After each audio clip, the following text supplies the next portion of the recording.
Hello, everybody, and welcome to episode 17 of Two Amazon Sellers and a Microphone. I'm Dustin Kane, and with me, as always, is Chris Gramlich. What's happening?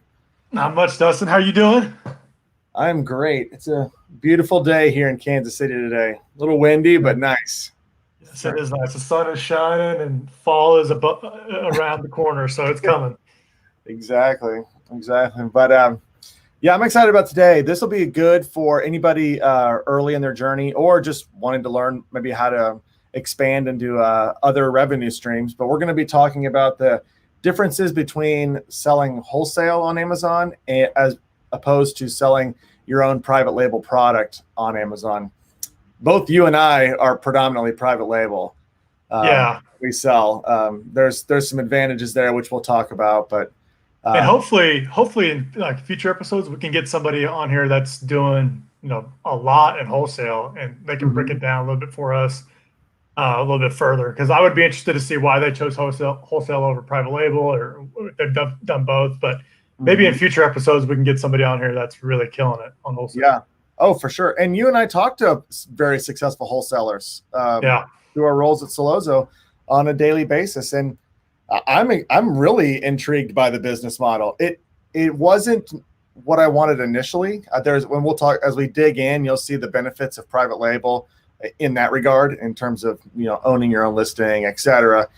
But some of the guys that do wholesale really well are killing it. And they're doing it really well because they've created like really good relationships with brands. They bring a lot of value when they approach those brands as far as like what they can offer on Amazon. They may even run some ads for those products.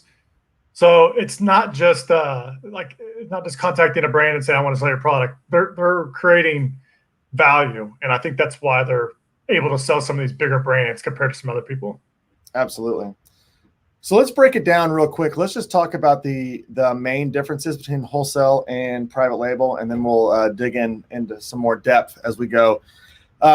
Essentially, wholesale is where like you said, you develop a relationship or you get a contract with a brand so you can be a distributor for them, and then you're making purchase orders from them and then reselling them on Amazon. So the main thing with wholesale is typically you'll be competing with other distributors who are selling the same product on the listing. That's called owning the buy box, which we'll talk about.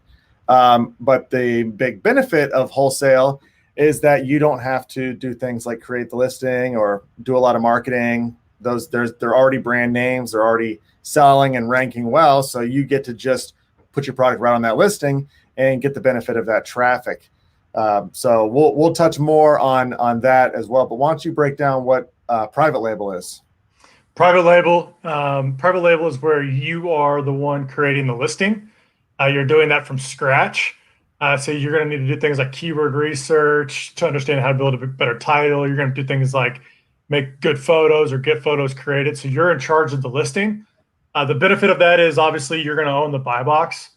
And you're going to be able to control the messaging that you send to customers buying the product on Amazon. You and I both do private label.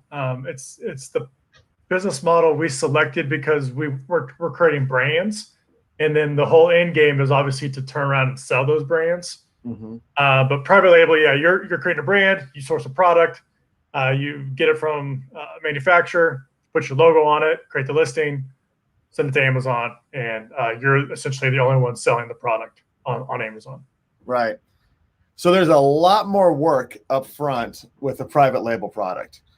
You touched on, a few of them, but just selecting a product, negotiating with manufacturers, quality control on the product, branding it, packaging, et cetera, et cetera.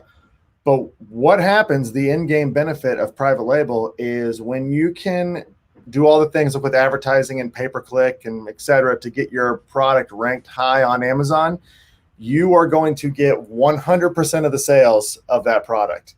And on Amazon, that can be just a ton of sales if you get up there. Every review left is for your product. There's a lot that can be a big benefit with private label. Yeah, your margins are a little bit higher. You got a little bit more profit margin there, so that's something that can also help out as well. And the difference between wholesale and private label. Exactly.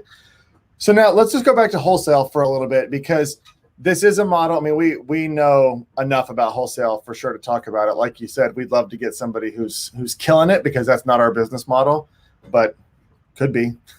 I'd be more than open to going down that road for sure.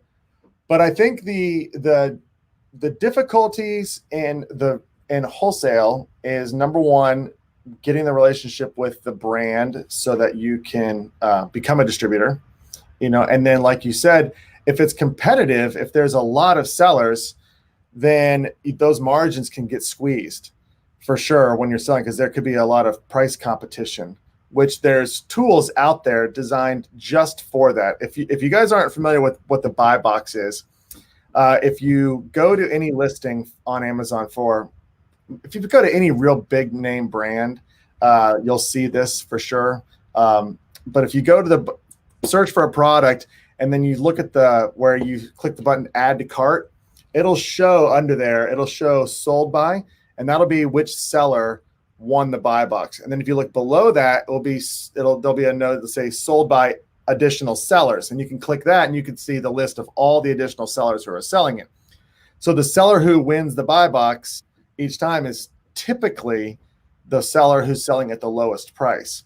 So you see this competition amongst sellers to change their pricing. And there's tools out there called repricers where they will automatically reprice the product every day. We have one of those at Solozo as well, where they'll reprice your product in order to give you the lowest price to win the buy box.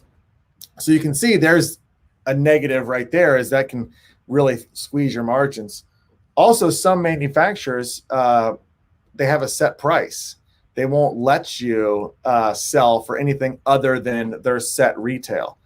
So in that case, if you're, and they call that MAP pricing. So if you have to abide by MAP pricing with your distributor, then theoretically everyone on that listing should have the same price, and then Amazon will rotate the buy box. In theory, if there's 4 sellers, you should win at 25% of the time.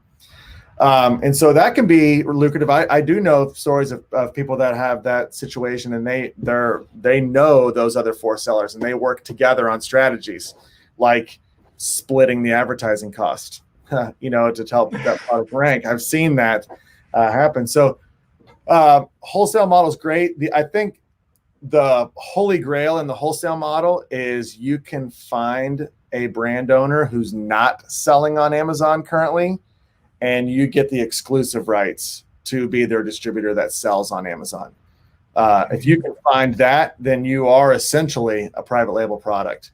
You don't have to do any of the work of manufacturing it. You can just make purchase orders. So it's a very interesting model. I think it would be, like you said, be super fun to talk to someone who's got a ton of experience on that. Yeah, and you can find brands to like reach out to.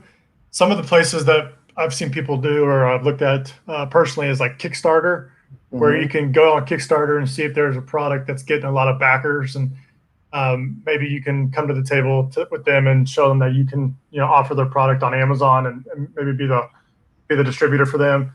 Another one is I've seen people look at like Facebook ads.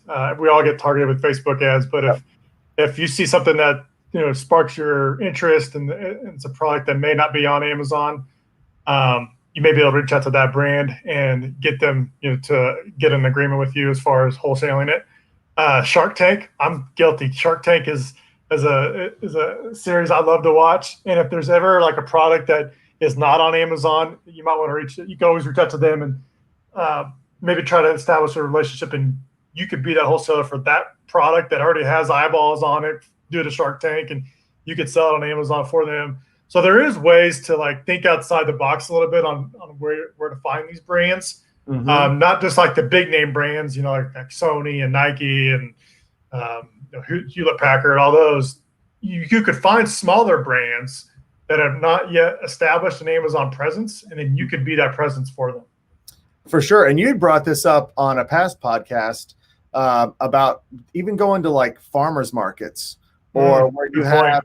have some, mom and pop shops where they're doing organic soaps or candles or anything, where you could approach them. I mean, they chances are they are not in the Amazon sphere or even aware that that's a possibility.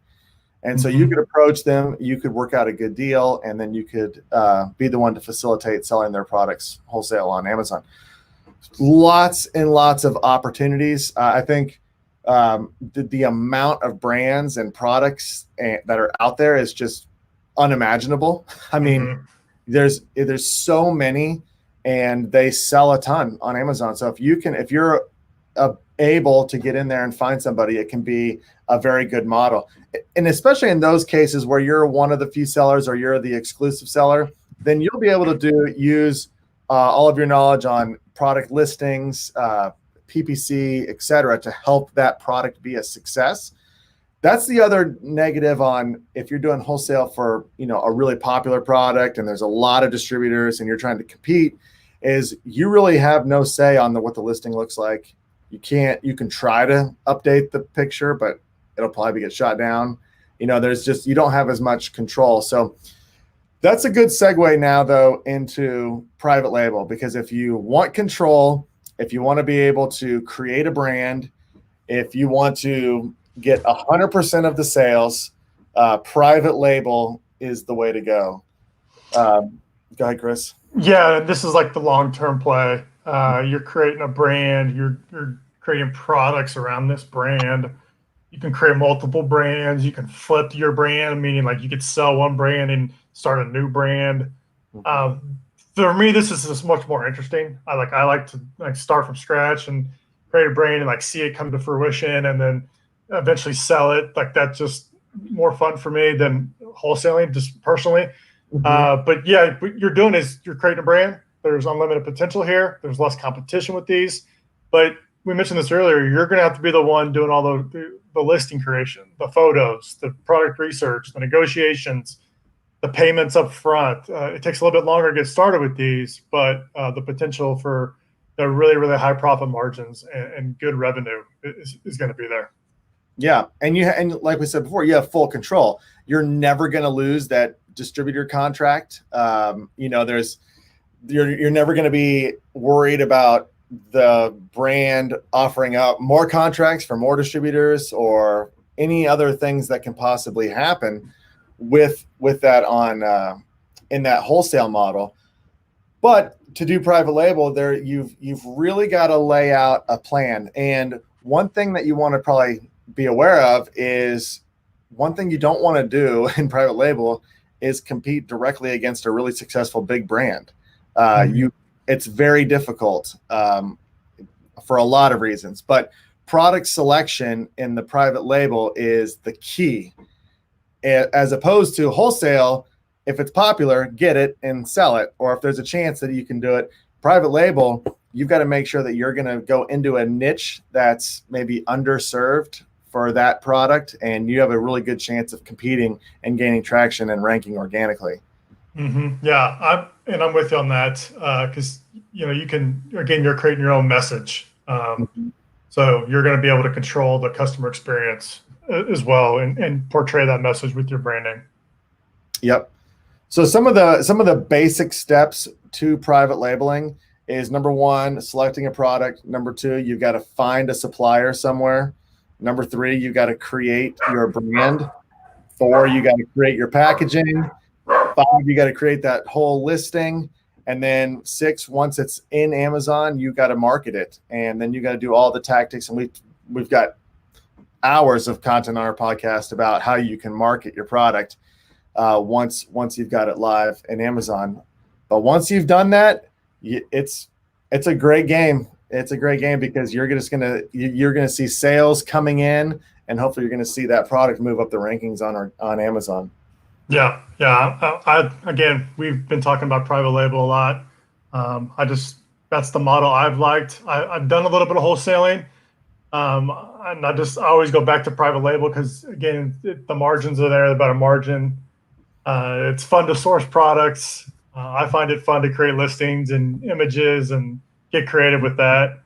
On wholesale, you're just taking a product that's already selling well and you're just being another seller on it. So the excitement's not there for me on that. But I do, and we do know some really good wholesalers that are just killing it on Amazon. And I would love to get them on here so we can really break it down because I'm sure they got their own opinions between like private label and wholesale. Maybe they're doing both. There are people that do both. Oh, sure. And you could do wholesale like at the beginning and see what's selling. And then if you find a product that's really killing it for you, maybe you make your own little private label product that's different from that product that you're wholesaling because you already know it sells well on Amazon. So that could be a way to like test out products to see what has demand before you commit to a big private label order. So yeah, you could do all that before you jump into private label. But I think you and I both would like private label a little bit better. Absolutely. I do think this is a model for different types of people. There's people that'll gravitate more towards that wholesale model, and there's people that'll gravitate more towards the private label model. For sure, they can both be successful. Typically, that means some of the largest sellers on Amazon that in revenue and in number of products to sell are wholesalers. Yep. I mean, and they've got just unbelievable networks of connections and algorithms on selecting products and reaching out to those suppliers. I mean, there's no doubt that you can have an incredibly successful business in that regard. But like we said, there's a model for everyone out there. And hopefully this helped you understand the difference between these two models, because there's completely different tactics that you take when you go different routes on Amazon. So hopefully this was educational. You learned a little bit about the two different models. Whichever model you choose, if you're on Amazon and you're looking to advertise, Chris and I would love to talk with you. Chris and I are both account executives at Solozo, as you all know, and you can go to Solozo and book a call with us, and we'll talk about your account, how Solozo can help automate and optimize your ads for you. That was fun, Chris. Yep, we'll do another one. All right, everyone, have a great day out there. We'll see you tomorrow.